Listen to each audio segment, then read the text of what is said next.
Luis, yan ang saluhin mo.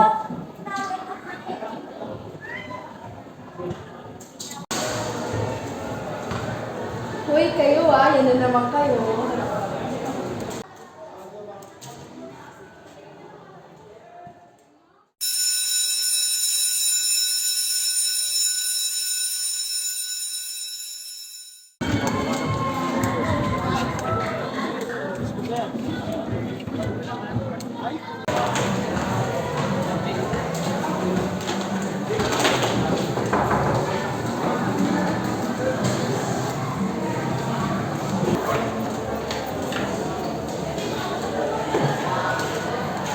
Ano na po? Yan ang tara. Tara.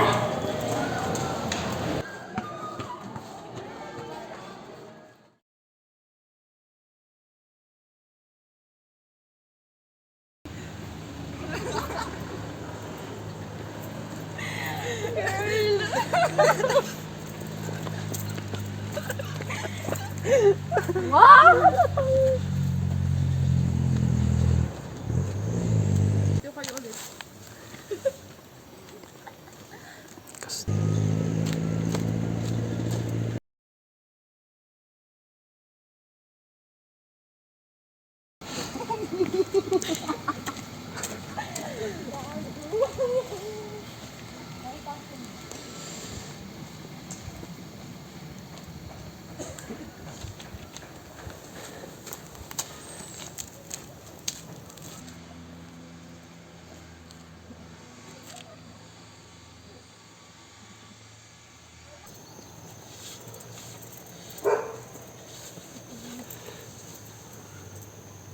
Uwi ka agad ah. Oo na, sige na, umuwi ka na din. Bye-bye. Bye-bye.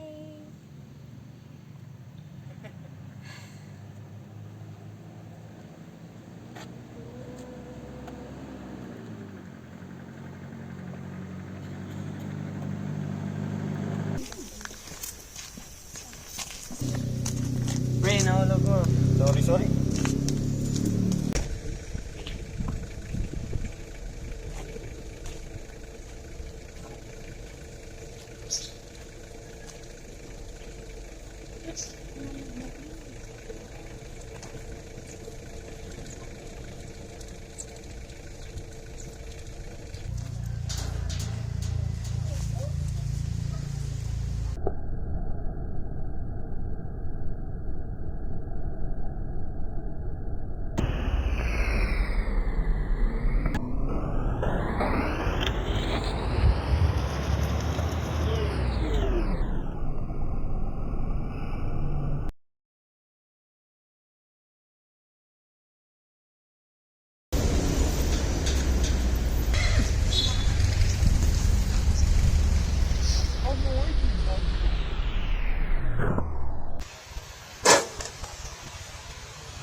Hello 911, ano po ang iyong emergency? Tulong! Nasaan po kayo ngayon, ma'am? Dito po sa may lumang parke sa Wangan. Magtatawag na lang po ako ng respondent dyan, ma'am.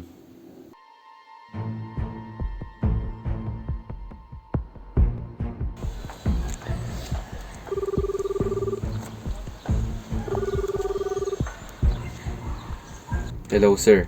Free ka po ba ngayon? Opo sir, free po ako ngayon. Off duty ko po ngayon sir, bakit?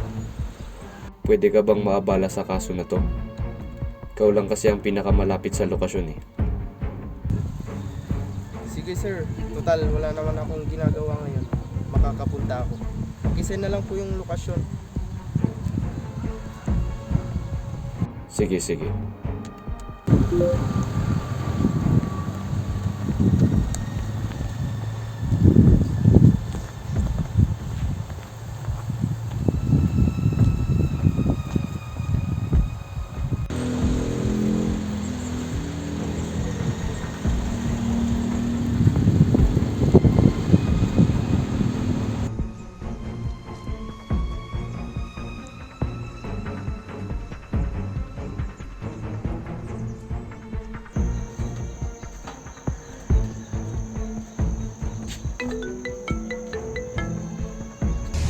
Detective, may oras po ba kayo ngayon?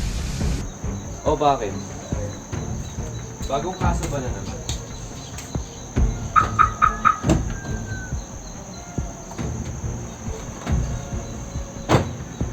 Opo sir pero mas komplikado ang isang to.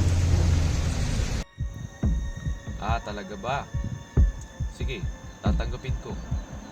Opo sir send ko na lang sa'yo yung lokasyon. Kung ganun, sige, pupunta na ako.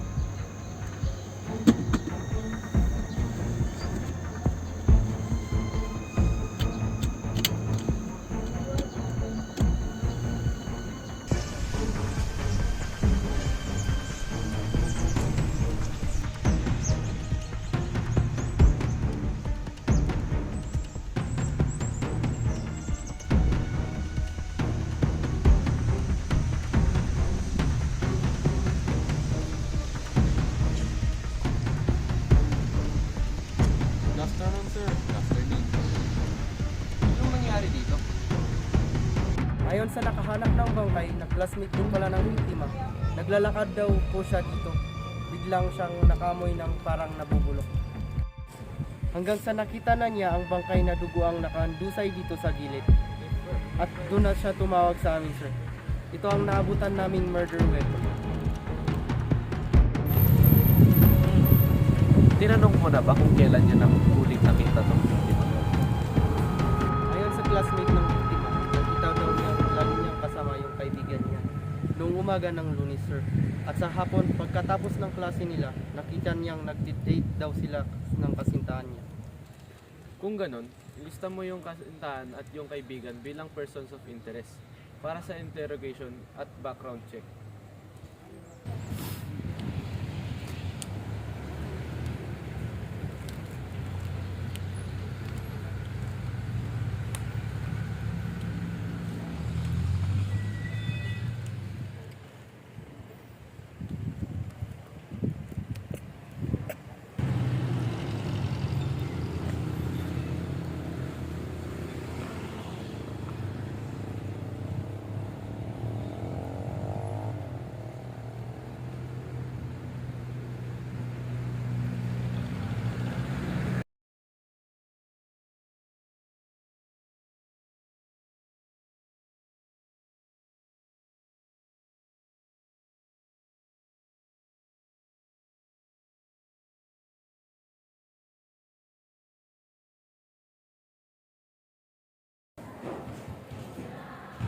Dito na po ma'am.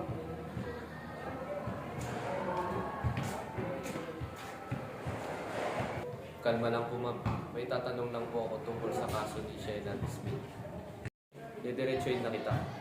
Di ba kaklase mo si Shannon Smith? Opo, sir.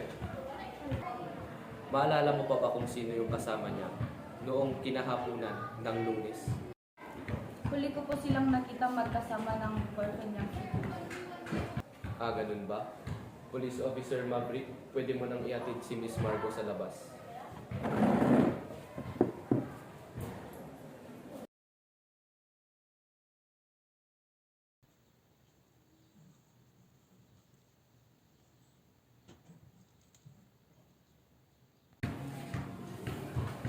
Dito na po sir.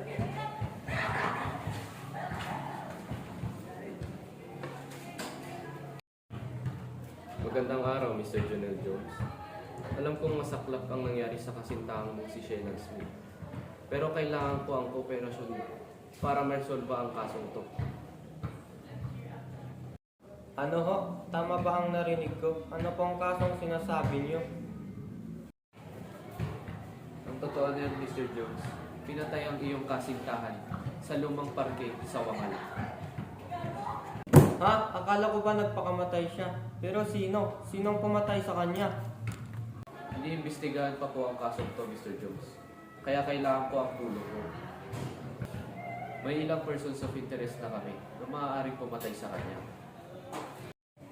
Sa katunayan, ayoko mang sabihin, pero isa ka sa pinagsususpetsahan din namin.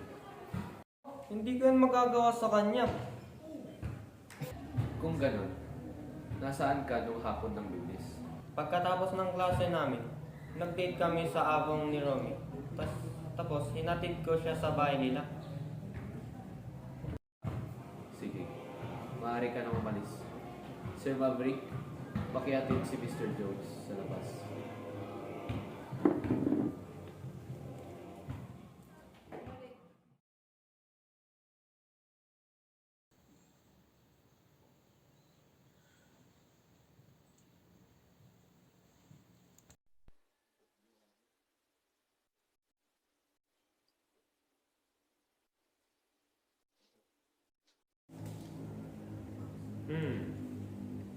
Kung hindi yung boyfriend niya, hindi yung best friend niya, hindi rin naman yung kaklase niya.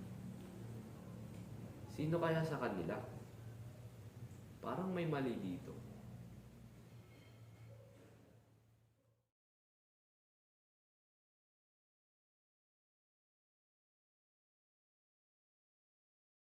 Papasukin ang suspect.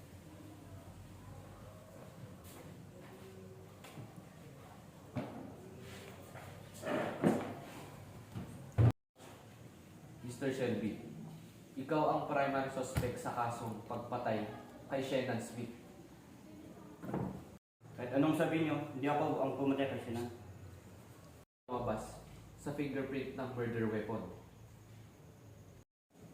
Oo, matagal ko lang siyang sinusundan. Pero aksidente ko lang nahawakan yung kutsilyo. Kung totoong aksidente nga, ano ba talagang nangyari sa kanya? Sinusundan ko lang siya noon at bigla kong nakita nakandun siya nasa doon at duguan. At tinapitan ko siya para tignan kung okay lang siya. Kung ganun, nagpakamatay lang talaga siya. Oo sir, yun ang nakita ko.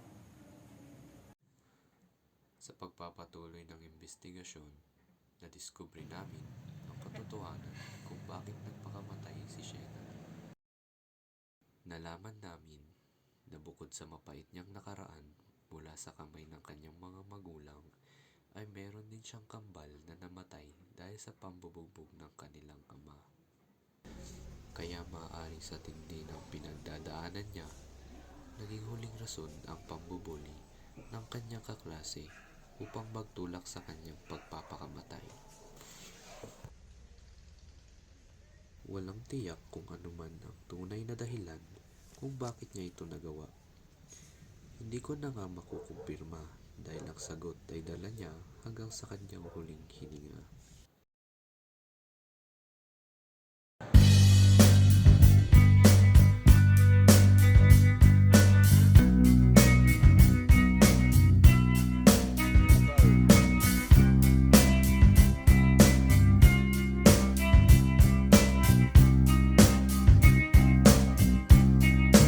When you were here before, couldn't look you in the eye. You're just like an angel. Your skin makes me cry. You float like a feather in a beautiful world. I wish I was special. You're so fucking special.